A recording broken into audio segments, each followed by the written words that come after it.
Hola, muy buenas tardes. Mi nombre es Julieta Muñoz.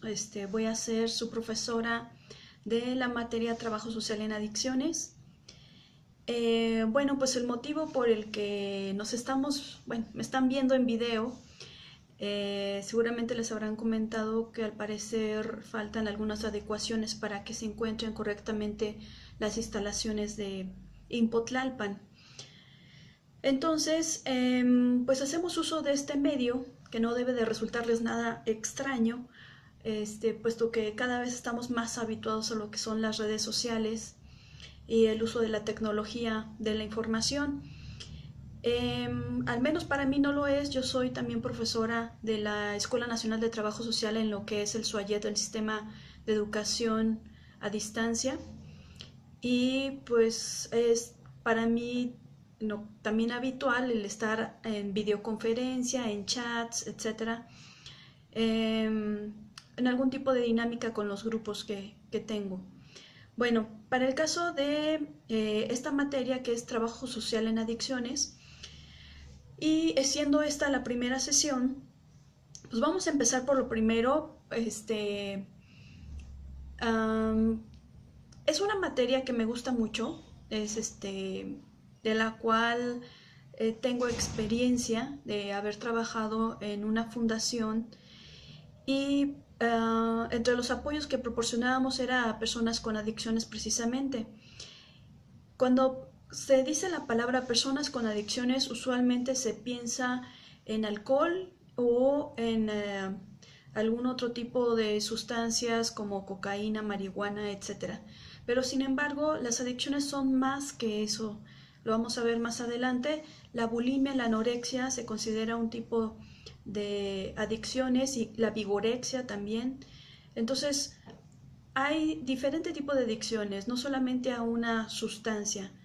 Lo vamos a ver más adelante con todo detalle para que ustedes sepan cómo, como trabajadores sociales, es que pueden ustedes intervenir profesionalmente, colaborar ya sea con el paciente enfermo, porque las adicciones, el alcoholismo en sí se trata de una enfermedad, así lo cataloga tanto la Organización Mundial de la Salud como los grupos de alcohólicos anónimos. Y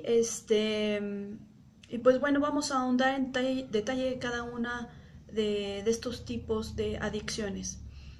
Para comenzar, me gustaría que conocieran ustedes lo que es la planeación de este cuatrimestre, para que ustedes sepan a qué es a lo que se van a enfrentar, qué es lo que van a conocer, qué habilidades van a desarrollar, qué es lo que esperamos de este cuatrimestre, ¿no? Les voy a leer el objetivo. Dice: al finalizar el curso, el alumno distinguirá la tipología de las drogas y la conducta de las personas con algún tipo de farmacodependencia. Asimismo, analizará los procesos de asistencia en su favor, es decir, de qué manera una persona farmacodependiente puede recibir apoyo. Nosotros como trabajadores sociales, de qué recursos nos valemos para poder apoyar a una persona en un proceso de adicción. Y continúo leyendo el objetivo, que es también identificar el rol del trabajador social dentro de los grupos interdisciplinarios que se forman en las instituciones, con el fin de apoyar el tratamiento de rehabilitación contra las adicciones. La intervención del trabajador social puede ser en diferentes momentos y con diferentes personajes. El antes, durante y el después son los momentos. El antes, es decir, en una etapa de prevención de las adicciones. El durante es mientras la persona está consumiendo, si hablamos de sustancias. Y el después es ya una vez que obtuvo un proceso de rehabilitación formal, profesional, integral. Entonces dar seguimiento al caso, porque usualmente se tienden a recaídas, ¿no? Entonces, para que afianzar el trabajo que se viene haciendo desde tiempo atrás. Esos son los tiempos, el antes, el durante y el después. Y ¿con quiénes vamos a trabajar? ¿Qué actores sociales están involucrados? Bueno, principalmente pues la persona con el problema de adicciones, y de la mano el otro actor es la familia. La familia es de suma importancia, tanto para la persona adicta, porque le ayuda a superar esta enfermedad, esta situación, y en dado caso de no contar con algún familiar, hay que indagar nosotros como trabajadores sociales sobre estas redes de apoyo con las que pudiese contar la persona con adicciones. Entonces, ese es el objetivo general de la materia, el que ustedes también, dice, vayan adquiriendo habilidades, conozcan primero a detalle de qué se trata la adicción, los tipos de adicción, qué es lo que siente, lo que vive una persona con adicción, y también los familiares, que a veces ahí vamos a ver más adelante cómo se forma una relación de codependencia, y cómo hay que trabajar también con la familia, ¿no? Ese es el objetivo. Vamos a lo que es el temario en sí. Ok, está compuesta de 6 unidades, y la unidad 1 y 2 tratan, los temas son: ¿qué es una adicción? Hay diferentes definiciones. Nos vamos a quedar con definiciones oficiales, por ejemplo, de la Organización Mundial de la Salud. Y el otro grande tema es el tipo de adicciones. Como les comentaba ahorita, hay diferente tipo de adicción, ¿no? La unidad, bueno, ahí en el tipo de adicción están como subtemas: sustancias, conductuales, el origen, el uso, abuso y dependencia. Esas son las etapas, ya no son tipos, sino etapas. Eso es en la unidad 2. En la unidad 3, a ver, creo que yo estoy equivocada. Ajá, no, sigue en la misma unidad 1, perdón. En la misma unidad 1 vamos a hablar sobre las drogas y su clasificación. Es muy interesante porque a veces escuchamos de estupefacientes. ¿Qué son los estupefacientes? ¿Qué son las sustancias psicotrópicas? ¿Cuáles son las drogas tradicionales? Los depresores, los estupefacientes sintéticos, los estimulantes, los alucinógenos. ¿Qué son todo ello, no? Y también hay pues hay nuevas drogas. O sea, siempre la industria del narcotráfico, porque ya es una industria, antes precisamente vamos a platicar sobre que ha habido una evolución en el consumo de las drogas y en la elaboración y adquisición de las drogas. Entonces, antes se recurría a lo más esencial o lo básico, ¿no? Como es la marihuana, la cocaína, pero con el paso del tiempo ya hay como dije, una industria de las drogas, y ahora usualmente son químicas. La marihuana, pues, vemos que es una plantita ahí que produce sus efectos, pero ya cada vez son más complejas. Entonces vamos también a conocer todos los tipos de drogas, su origen, cómo están conformadas, con qué químicos y qué efectos tienen en el cuerpo para el hombre, y hablando del hombre como género humano, pero también vamos a identificar que la mujer actualmente está aumentando su consumo de alcohol, y también cómo afecta el consumo de las diversas sustancias en la mujer. Por ahí vamos a conocer el síndrome alcohólico fetal, que es algo de lo que poco se habla, que es derivado del consumo de la mujer, derivado del consumo de alcohol por parte de la mujer, ¿no? Y los efectos que tiene en el bebé. El bebé nace con ciertas deformaciones físicas, orgánicas, y todo eso lo vamos a ver a detalle. Vamos a apoyar todo esto a partir de bibliografía. Hay algunos artículos científicos muy interesantes, hay documentales, hay videos, hay testimonios, para sensibilizarnos respecto al consumo de las drogas, respecto a los efectos, y poder entonces entender cuando nos llega una persona con un problema de adicciones, comprender qué es lo que está viviendo en cuanto a daños orgánicos, emocionalmente también. Como no sé si lo saben, pues soy psicóloga, entonces también vamos a indagar sobre cuál es el proceso por el cual la persona adicta está pasando, qué cosas vive emocionalmente, por qué, cuáles son las razones, que más bien tiene un trasfondo psicológico el hecho de que una persona se dirija al consumo de drogas, ¿no? Esto es en la unidad 1, seguimos con la unidad 2. En la unidad 2 es el tipo, ahora sí, de farmacodependencia. Y aquí vamos a ver las nuevas formas de farmacodependencia. Ahí es un poco esto, se van juntando los temas. Últimamente lo que se hace es mezclar químicos. Vamos a ver que en la clasificación de las drogas hay estimulantes, depresores, alucinógenos. Y entonces cuando cada uno tiene un efecto, una reacción química y orgánica en el cuerpo. Por ejemplo, el alcohol es un depresor. Si nosotros mezclamos alcohol, bueno, estamos bebiendo alcohol, ahí va el mensaje al cerebro y al sistema nervioso del consumo de alcohol. Lo que hace el alcohol, como su nombre lo dice, es deprimir el sistema nervioso. Lo deprime, lo debilita y afecta nuestro estado anímico. ¿Qué pasa si a ese alcohol le vaciamos un Red Bull? El Red Bull, ¿qué es? Es un estimulante.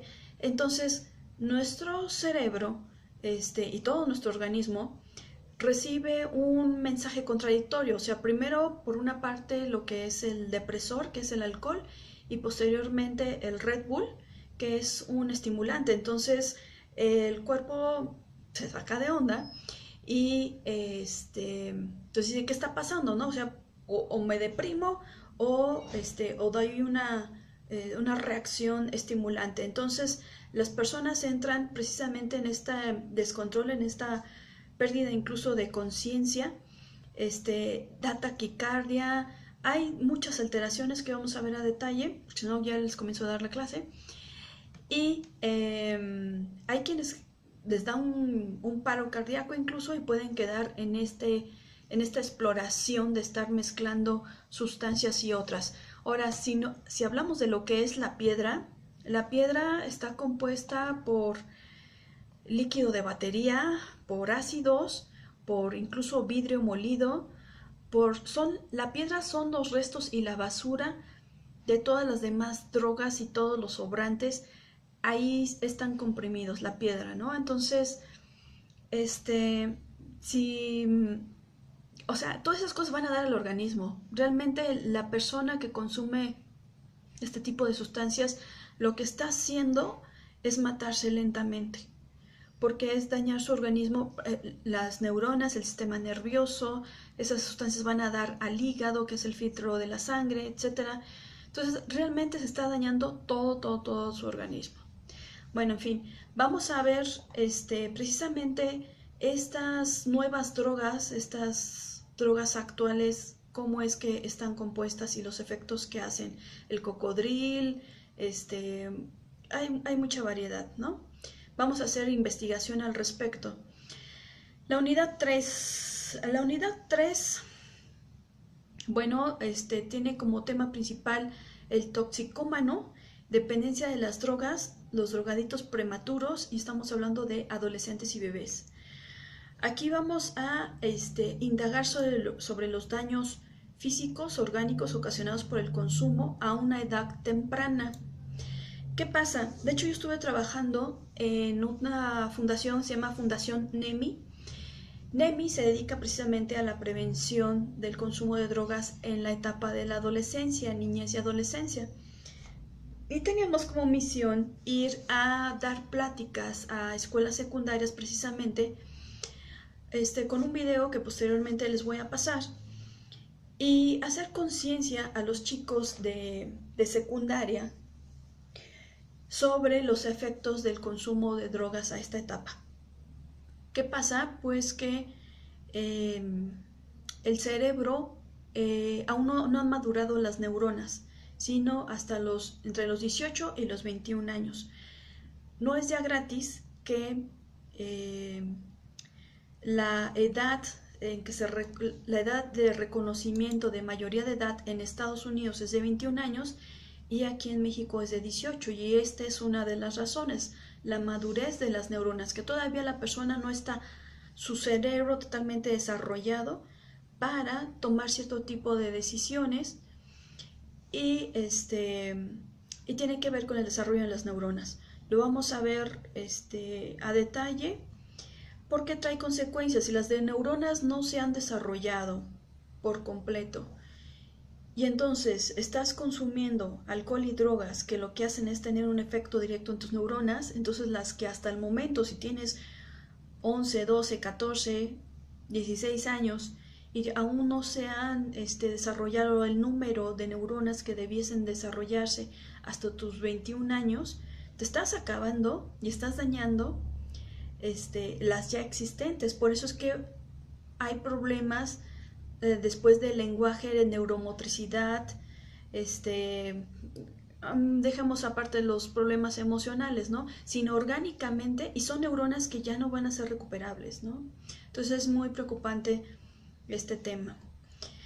En la unidad 4, la unidad 4 es asistencia, dice al drogadicto, no me gusta etiquetar. La palabra drogadicto o adicto, si se dan cuenta, he estado hablando yo sobre las personas con adicciones, no tanto el adicto. Hablo de la persona adicta o la persona con problemas de adicciones, ¿no? Pero no adicto, ni drogadicto, ni toxicómano, no me parece propio, esas son etiquetas. Igual en cuanto al tema de personas con discapacidad, no se dice personas discapacitadas, se dice personas con discapacidad, ¿ok? Hay que evitar las etiquetas. ¿Por qué? Porque la gente incluso llegas y se autocalifica. Entonces, para quitarles, como psicóloga se los comento, para quitarles la etiqueta de su mente de que no eres adicto, no eres discapacitado, o sea, el hecho de tener una discapacidad en alguno de sus miembros no hace a una persona discapacitada por completo. Cuando tú vas caminando y ves a una persona, no dices, ahí va el diabético, ¿verdad? Entonces dices, ahí va don Pedro, o ahí va don Chucho, o la señora Leti, o X, ¿no?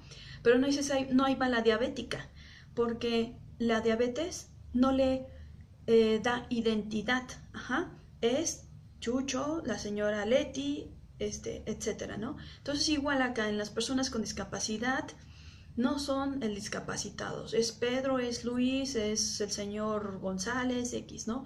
Igual en la cuestión de las adicciones, no etiquetar, es una persona que tiene un problema con adicciones, que es una enfermedad y hay que ayudar y colaborar a que salga de esta situación. Bueno, unidad 4. Unidad 4 nos habla sobre, aquí dice el temario, asistencia al drogadicto, ya dije sobre la etiqueta. Entonces, asistencia a la persona con adicciones, ¿no? Vamos a hablar sobre de qué manera nosotros trabajadores sociales podemos intervenir, hasta dónde tenemos incumbencia, hasta dónde tenemos límites, hasta dónde podemos intervenir en la rehabilitación o en la atención o en la prevención de una situación de adicciones, ¿no? Porque no, precisamente no somos psicólogos, no somos psiquiatras, no somos médicos, no somos consejeros espirituales, pero sí somos trabajadores sociales, y entonces eso qué tiene que ver, ¿no? Que hasta dónde, como se dice vulgarmente, podemos meter nuestra cuchara, ¿no? ¿Cuál es nuestra intervención? Lo nuestro es lo social. Lo social, y acuérdense que trabajamos con casos, grupos y comunidad. Entonces, tanto pueden ustedes trabajar con un grupo de personas con adicciones, con un caso en específico, o en general con una comunidad en la cuestión de la prevención, por ejemplo, ¿no? que se van a encontrar difícilmente un problema de adicciones a nivel comunidad, pero sí los hay, son casos focalizados. Bueno, platicaremos sobre algunos casos y qué hacer también al respecto si se encuentran con una comunidad con un problema de adicciones, ¿no? En esta asistencia, seguimos en la unidad 4, el siguiente punto es red institucional y más, dice. Y el siguiente punto dice otras formas de asistencia. Es importante, hablando de redes, siempre que trabajamos, ya sea casos, grupos o comunidad, hay que identificar precisamente esas redes de apoyo.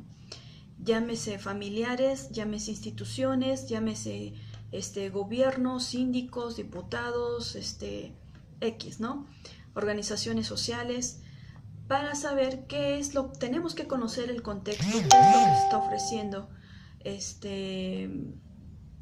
es lo que se está ofreciendo actualmente como políticas sociales de bienestar y de atención a la persona con adicciones, para entonces poder proporcionarle herramientas, ofrecerle a la persona o a la comunidad herramientas, elementos, recursos que puedan ayudarle a superar esta situación. ¿De qué estoy hablando? Pues de psicólogos, de psiquiatras, de medicamentos, de un nutriólogo, porque para llevar a cabo un proceso de rehabilitación se requiere de un apoyo multidisciplinario. Vamos a abordar también, de hecho es en el siguiente, sí, en el siguiente punto, precisamente ahorita que estoy hablando de que se requiere un apoyo multidisciplinario, usualmente las personas recurren cuando quieren sanar a su familiar con problemas de adicciones, recurren a estas famosas granjas. Les voy a ayudar, les voy a que sepan ustedes identificar como trabajadores sociales cuál es un buen centro de atención para una persona con adicciones. Depende de la etapa de adicción en la que se encuentra, porque estas granjas, o a veces hasta se hacen llamar centros de rehabilitación cuando no lo son, están atendidas por mismas personas adictas que aún no han superado este proceso. Y pues deja el trato mucho que desear. Nos hemos encontrado con situaciones tremendas de maltrato, de abuso, de mismo consumo de drogas dentro de los mismos centros de rehabilitación.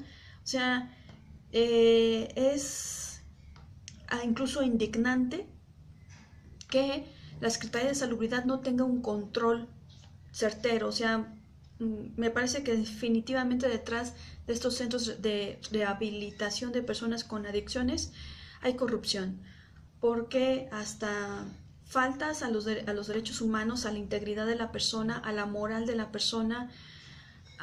No hay seguridad en la salud, en lo moral, en lo psicológico, en ningún aspecto, ¿no?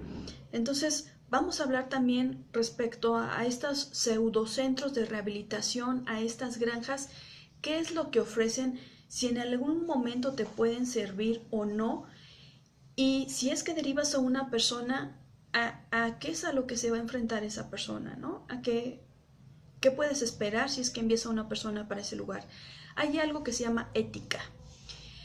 Y nuestra ética profesional debe estar sobre todas las cosas. Quien llega contigo como trabajador social a pedir apoyo para su familiar que tiene problemas de adicciones, está confiando en ti, está confiando en tu consejo profesional de experto, de que le vas a canalizar a un lugar donde precisamente le van a ayudar a salir de esa situación.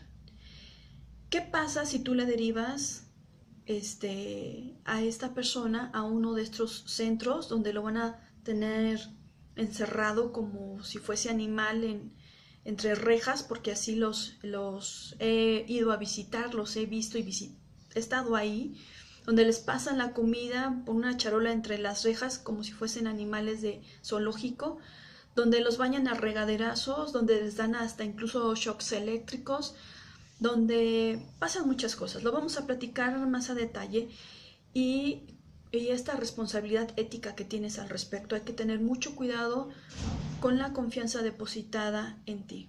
Bueno, esa es en la unidad 4. En la unidad misma 4 vamos a ver, bueno, ya vimos sobre estos pseudocentros de rehabilitación, pero hay un punto que se llama organizaciones y grupos. Bueno, están muy a la mano o por todas partes lo que son los grupos AA de Alcohólicos Anónimos. Son un grupo, vamos a hablar también a detalle de ello. Son grupos, hay diferentes tipos, grupos de apoyo. Estos son los AA, están los grupos Al-Anon, que los grupos Al-Anon quienes acuden son los familiares, no nada más mujeres, los familiares en general, llámese hijos, esposa, madre, hermanos, de los familiares en los grupos AA. También están los Alatín. Los Alatín es la misma dinámica, pero ahí sí va dirigido hacia niños y adolescentes, hijos de personas con adicciones. Entonces, ya hablaremos, para mí sí es recomendable definitivamente, son un primer contacto muy bueno, ayudan a la persona con adicciones a orientarle hacia dónde va, qué es lo que le espera, qué cosas debe de trabajar, en qué cosas debe poner su mayor esfuerzo, concentrarse, y llevan una metodología propia.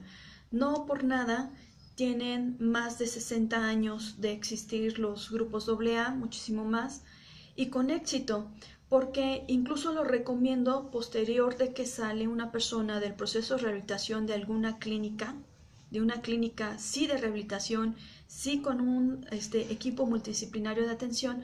Recomiendo que una persona que ha salido de ahí continúe adjunta a un grupo AA como para tener este mantenimiento, porque no siempre va a estar la persona internada en la clínica de rehabilitación, tiene que enfrentarse y seguir su vida, pero sin embargo los grupos AA le pueden continuar dando contención y seguimiento a este proceso del que viene, ¿no? Entonces vamos a hablar de los grupos AA, los Al-Anon, los Alatín, Narcóticos Anónimos, comedores compulsivos. Todos estos son grupos de apoyo. Vamos a ver que hay diferentes grupos de apoyo, cuáles son sus fines, qué es lo que trabajan, igual que esperar de los grupos de apoyo. Está también en esta misma unidad 4 lo que es la religión, instituciones y profesionales. Vamos a ver la religión, de qué manera, en qué momento es que hacemos uso de ella o nos puede apoyar en el proceso de rehabilitación de una persona adicta, y por experiencias compartidas con personas con adicciones. Pues realmente hay quien me ha comentado ha perdido, viene a mi mente un caso específico de una persona, nos comentó cuando estaba haciendo yo la entrevista, dice, no, pues ya perdí mi casa, mi familia, trabajo, amigos. Como él empezó a desaparecer cosas de su casa, que tomaba la videocasetera, bueno, ya no hay videocaseteras, el DVD, que tomaba la televisión, desaparecía de repente un celular, joyas, luego perfumes, trastes, herramientas. Total que la familia se empezó a dar cuenta de que pues el señor por sus adicciones empezaba a vender cosas, a desaparecerlas. Y ya sabes, prometía que se iba a curar, que iba a estar bien, que iba a ir a los grupos AA, etc. Y de todas estas falsas promesas la familia se cansó y se fue, se quedó solo en casa, y él lo que hizo fue, por esta ansiedad y necesidad de consumo, empezó a arrancar los cables, los cables, la tubería de cobre. Dice, no, si ya hace mi visita domiciliaria no va a haber nada. Y entonces pues dije, pues vamos a hacerla, a ver, ¿no? Porque una de las características de una persona con adicciones es que es chantajista, manipulador, etcétera, ¿no? Hacemos la visita domiciliaria, y cuando nos dijo anteriormente de que incluso había vendido la taza de baño para poder comprar algo de alcohol, no dábamos crédito, pero hasta que no fuimos a la visita domiciliaria y verificamos exactamente de que no tenía taza de baño, de que estaba arrancada la tubería de cobre, de agua, etc. O sea, la persona llega a hacer cualquier cosa con tal de consumir, ¿no? Entonces, en experiencia de este compañero y de algunos otros casos que ha tenido sobre adicciones, coinciden en que se les acabó todo, amigos, trabajo, etcétera. Lo único que les queda y lo que se agarraban es de Dios. Es su única fuerza, su fortaleza. Y bueno, ya les compartiré la experiencia de algunas personas adictas a ese respecto. Hay quien igualmente no quieren saber nada de Dios, es respetable para todo mundo, ¿no? Es algo que tenemos que tener muy en cuenta en trabajo social, respetar las religiones y las creencias de todas las personas, ¿no? En cuanto a recursos institucionales, vamos a ver precisamente qué políticas públicas existen al respecto, qué instituciones. Si hay la posibilidad, me gustaría que fuésemos a visitar, y hablando de instituciones de gobierno, alguna de ellas para saber qué es lo que ofrecen. Están centros de integración juvenil. Me gustaría más una clínica donde exista un internamiento para platicar con algunos de los profesionales, de los especialistas, llámese psiquiatra, nutriólogo, psicólogo, etcétera. Y también visitar, esos en cuanto a instituciones de gobierno, y a ver si podemos visitar un grupo AA, un Al-Anon, un Alatín, un Neuróticos Anónimos, un Comedores Compulsivos, un Narcóticos Anónimos.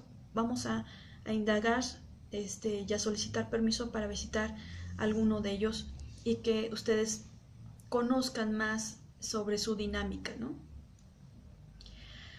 Bueno, vamos en la unidad 5, que vamos a ver. En la unidad 5 habla precisamente sobre el rol del trabajador social. Dice en las distintas instituciones y sobre el modelo interdisciplinario de trabajo. Ok, porque, como les comento, el trabajo o la intervención con las personas con adicciones es regularmente multidisciplinario, es decir, vamos a trabajar con otros especialistas y todos a colaborar para que la persona con adicciones pues, pueda salir adelante. Entonces, vamos a conocer cómo es la intervención en algunas instituciones. El cuatrimestre pasado tuvimos contacto con un centro de prevención y atención de adicciones del gobierno del Distrito Federal que está ubicado cerca de Martín Carrera, al lado del Metrobús Martín Carrera. No son sus rumbos, ustedes son Tlalpan, entonces vamos a buscar alguna instancia que esté por allá y tratar de contactar a un trabajador social que haya intervenido con adicciones.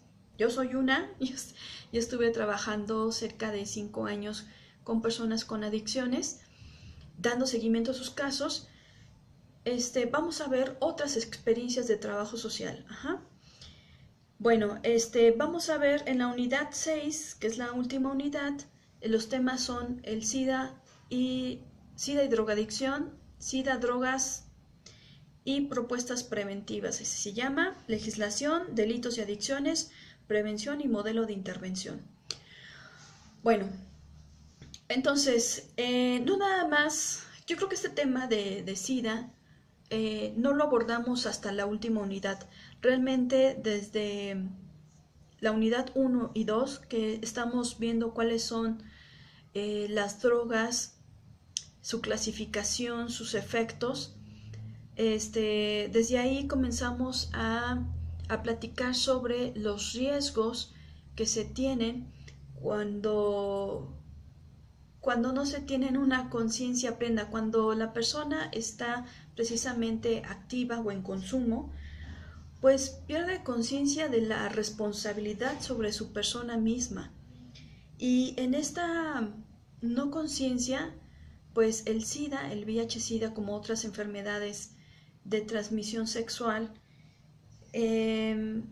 pues hay un porcentaje de riesgo, o sea, no se tienen cuidados y vamos a verificar cifras sobre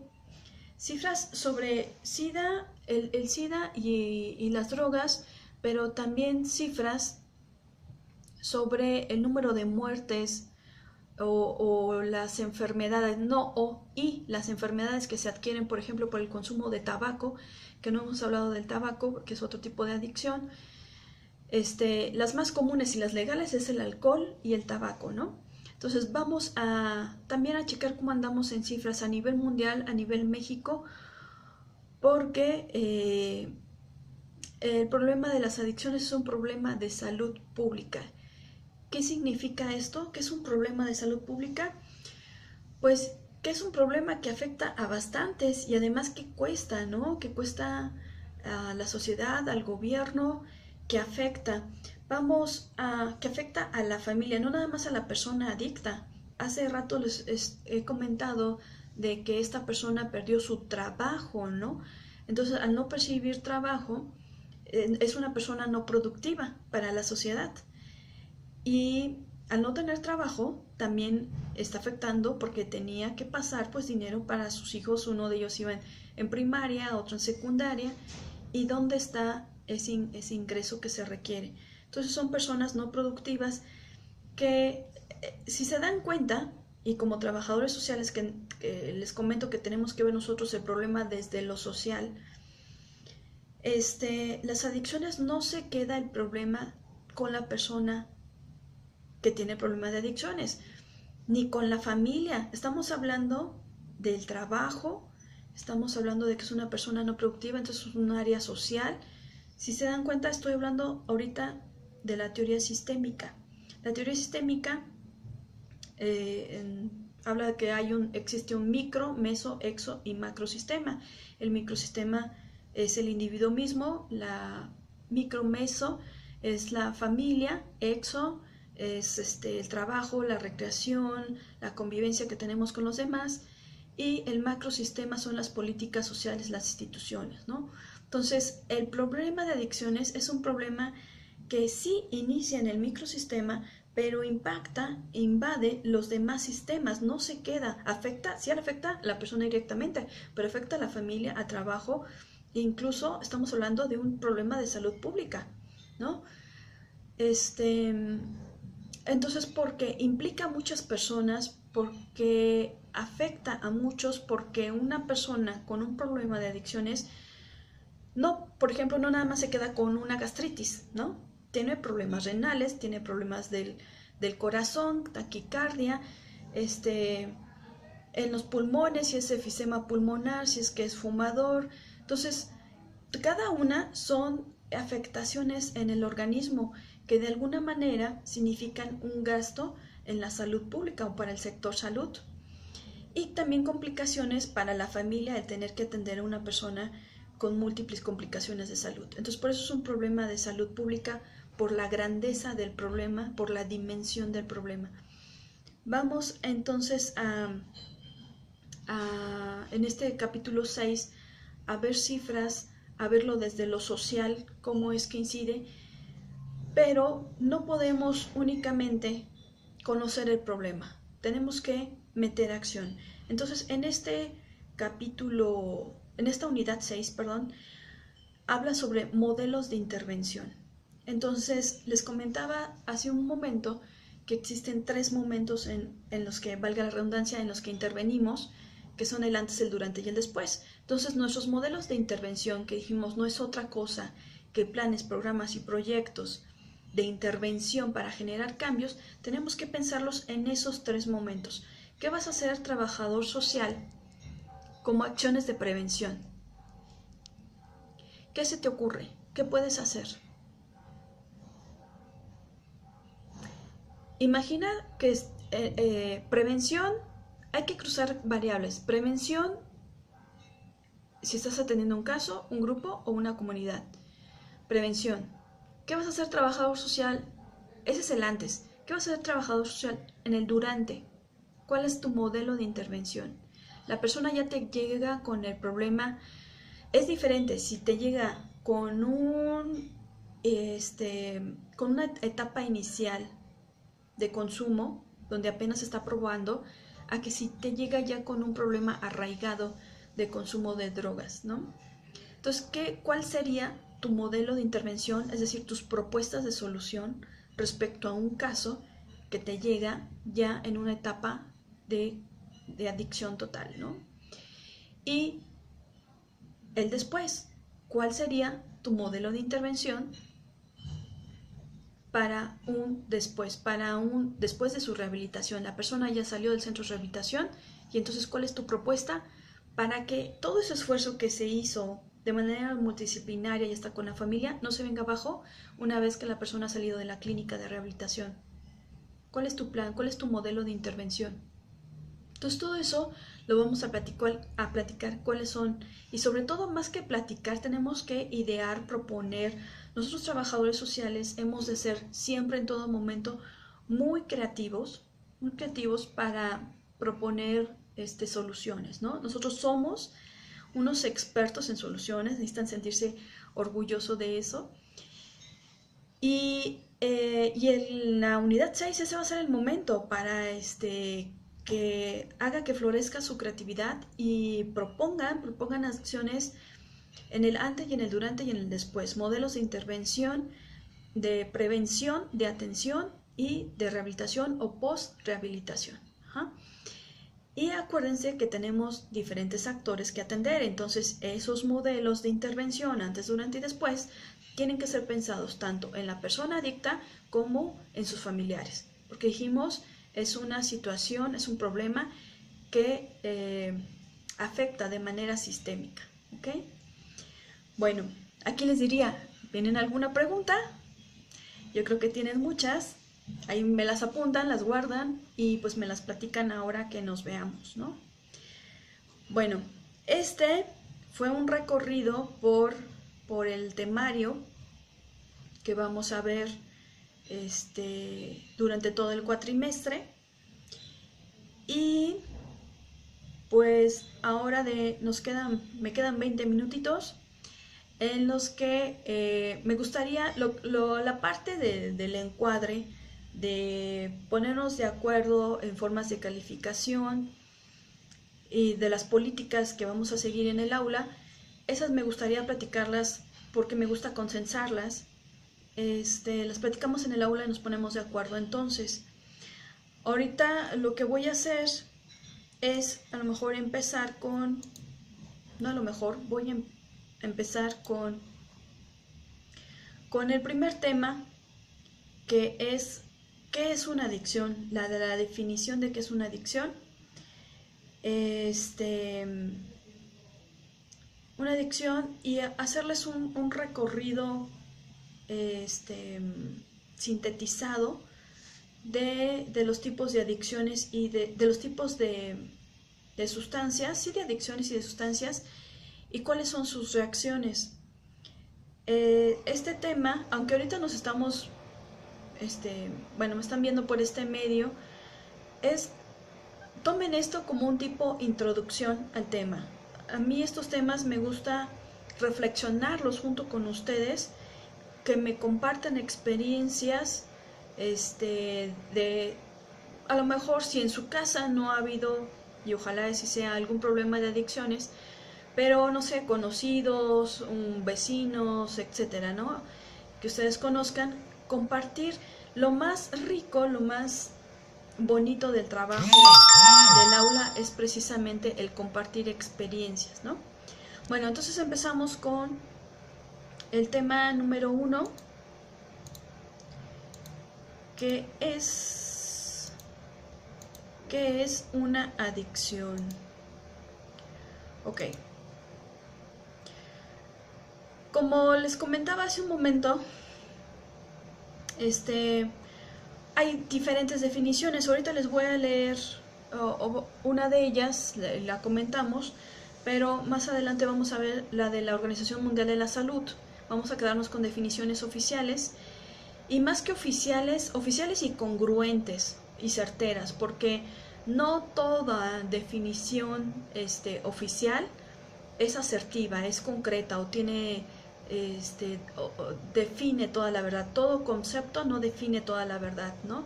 No por venir de una universidad o de un hospital está completa la definición. Pero bueno, ¿qué es una adicción? Dice cualquier conducta, fíjense, dice conducta, no dice sustancia. ¿Se dan cuenta? Cualquier conducta placentera puede convertirse en adictiva si se hace uso compulsivo de ella. Cualquier conducta placentera puede convertirse en adictiva si se hace uso compulsivo de ella. Esa es una definición. Otra dice que es una dependencia a una sustancia. Ahí sí no se está hablando de sustancia. Una adicción, como bien dice, es una conducta, pero la adicción está compuesta de idea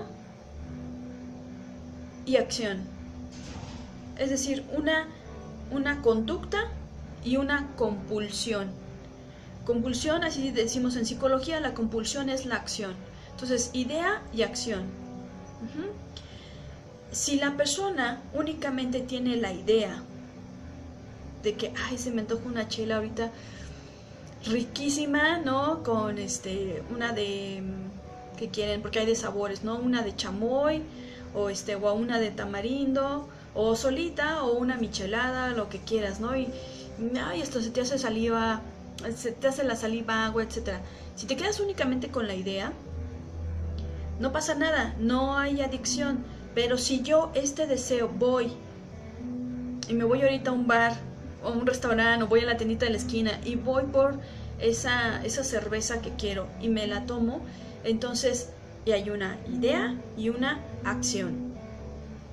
Y dice, tiene que haber el factor que sea repetitivo. Vamos a ver en el DSM-4. El DSM-4 es el compendio diagnóstico de psicología de la Asociación de Psiquiatría, Americana de Psiquiatría. Ahí describe precisamente una adicción debe de cumplir ciertos parámetros: la acción a compulsión y la repetición. Si yo tengo este deseo, fui ahorita por mi cerveza, supongamos, pero pues esta idea y este deseo y esta acción la tengo pues, una vez al mes o cada 3 meses, 6 meses, o Navidad, que nada más brindo, ¿no? Y se me antoja la sidra. No estamos hablando de una adicción. Tiene que haber una mayor frecuencia y un consumo. Vamos a ver, el consumo tiene que ser, si no mal recuerdo, lo que son 15 mililitros diarios. O sea, no es tanto la cantidad, decía por ahí alguien, sino la frecuencia. Decía por ahí alguien, es que mi abuelita se toma, nada más un caballito pues, diario, ¿no? Pero pues es un caballito, pues ya es una adicción.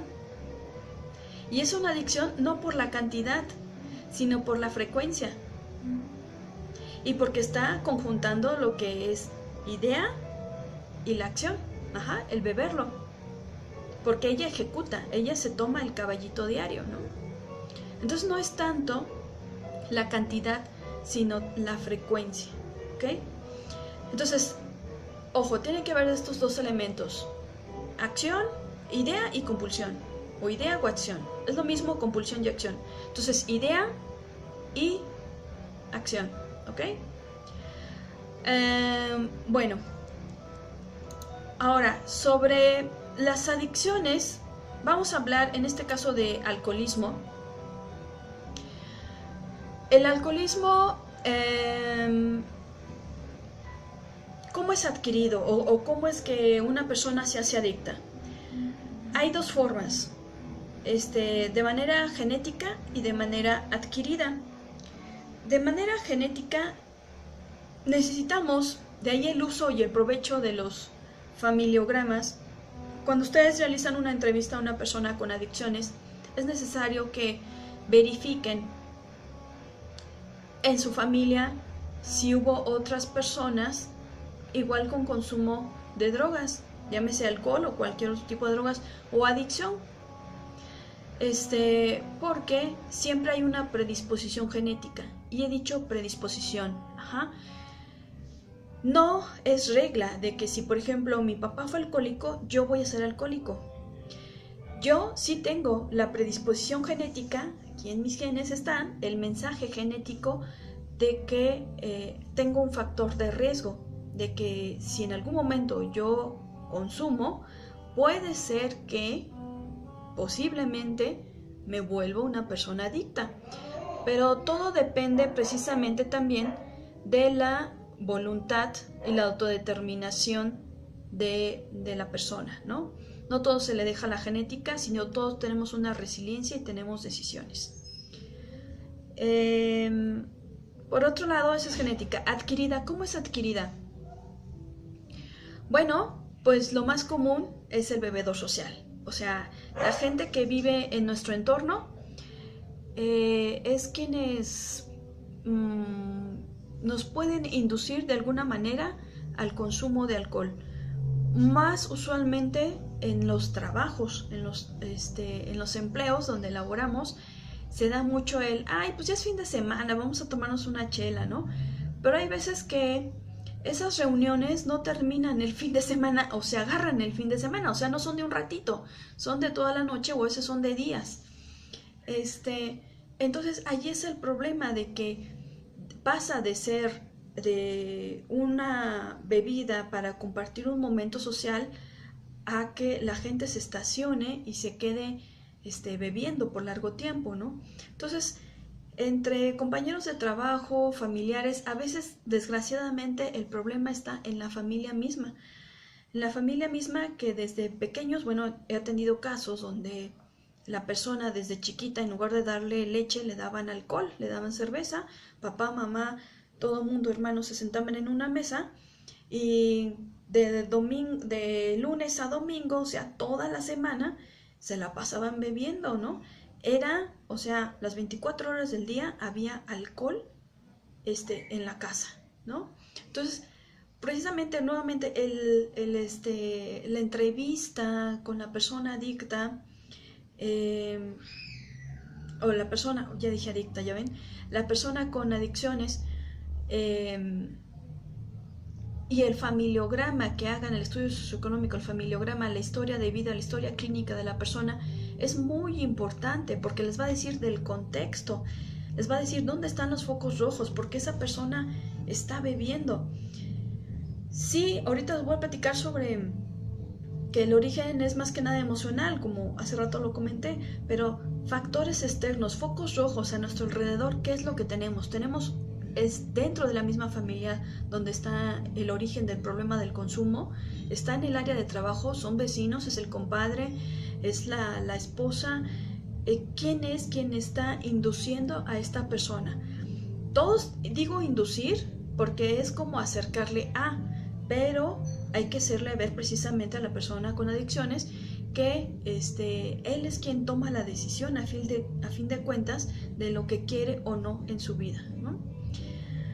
Bueno, entonces el alcoholismo puede ser de manera genético o puede ser adquirido, es decir, de manera externa socialmente, ¿no?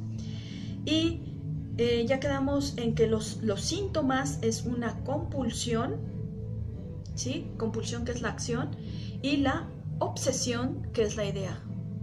Por eso, es decir, hay una conducta obsesiva compulsiva. Obsesión, idea, compulsión, acción. Ajá. Tiene que haber esas dos condicionantes para que exista un problema de adicciones, y dijimos, no importa la cantidad, sino la frecuencia. Ok, me quedan 5 minutos.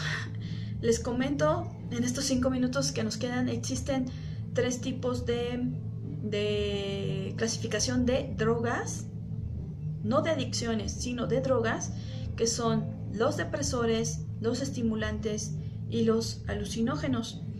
Y yo creo que ustedes muy bien identifican cada uno de ellos. Digo, no les conozco ningún vicio ni nada, ¿verdad? Pero me refiero a que es muy cotidiano el saber sobre los efectos de algunas sustancias. Por ejemplo, les voy a decir, de los depresores tenemos al alcohol, al tabaco, a las anfetaminas, los inhalantes y algunas drogas como algunas drogas de síntesis como el éxtasis. También por ahí está la cocaína. La cocaína es un estimulante, pero es un estimulante de manera inicial. Después se convierte en un depresor. O sea, su efecto primario o el primero, su efecto primero sí es estimulante, pero realmente el efecto que se prolonga es el de depresor. Ok, esos son depresores. De alucinógenos, pues tenemos el LSD, los hongos, la mescalina, el peyote, pues algunos, la ayahuasca y que dice Trichocereus, algunos tipos de hongos, ¿no? Esos son los alucinógenos. Y también algunas drogas sintéticas también tienen un efecto, lo que es el cocodril, un efecto alucinógeno. Y como estimulantes, pues tenemos, dice, son aquellas sustancias psicoactivas que aceleran el funcionamiento del sistema nervioso central y son el té, hay estimulantes menores y mayores, ¿no? Está como menor el té, el café y la Coca-Cola, y como mayores pues está la cocaína, que dijimos que tiene un efecto estimulante fuerte de manera inicial, pero después es depresor, y las anfetaminas, que hay toda una industria de las anfetaminas. Hay un documental muy interesante que vamos a ver al respecto, y es alarmante la cifra de número de personas que cada vez consumen más este tipo de lo que son las anfetaminas, ¿no?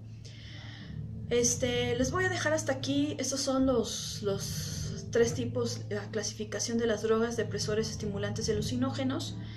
Y pues, ¿qué se queda de tarea? Se queda de tarea que busquen cifras actuales del consumo de drogas. Vamos a ser más precisos. Búsquenme cifras del consumo de alcohol en México, en hombres y en mujeres. Esa es la tarea, para que la compartamos, por favor, con la fuente. En una cuartilla que me hagan la investigación, una fuente, ya sea un artículo de periódico y fuentes confiables, ¿no? Está el Consejo Nacional para la Prevención de las Adicciones, está la Secretaría de Salubridad, pueden meterse a centros de integración juvenil, a los grupos AA, a veces también tienen cifras, a la Organización Mundial de la Salud, pero acuérdense que quiero cifras de México, ¿ok? Entonces es cifras del consumo de alcohol en hombres y en mujeres a la fecha, en 2017, ¿sale? En una cuartilla con su nombre, y espero nos veamos pronto, que tengamos contacto pronto, nos podamos ya ver para iniciar este tema que es muy interesante, y pues ya quiero escuchar sus opiniones. Que estén muy bien, cuídense mucho y seguimos en contacto. Hasta pronto.